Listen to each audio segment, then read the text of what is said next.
अशी बनवली आम्ही पोपटी इन जंगल. हाय गाईस, तर थंडीचे दिवस चालू झालेले आहेत आणि आज आम्ही बनवतोय पोपटी. सकाळी मी माझ्या डॉग्सना घेतला आणि निघालो दुकानावर. इथून आणला हा रिकामा तेलाचा डब्बा ज्याच्यात पोपटी बनवणार आहोत. तर काकूने मला पपई दिला होता. डब्याला असा कट करून घ्यायला लागतो. आणि हा आहे मामुर्डीचा पाला. केळ्यांच्या पानांना स्वच्छ करून कट करून घेतला.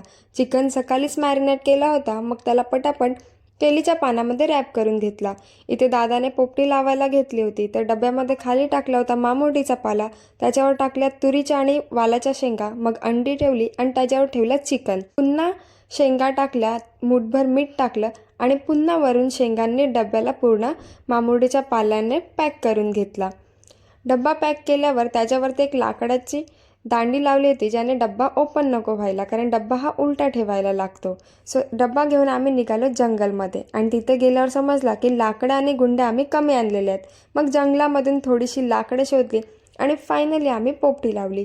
पोपटी शिजेपर्यंत आम्ही थोडीशी गप्पा गोष्टी आणि वॉक केला आणि मग फायनली आमची टेस्टी टेस्टी पोपटी रेडी झाली. पोपटीचा डब्बा उचलला आणि पुन्हा घरी आलो.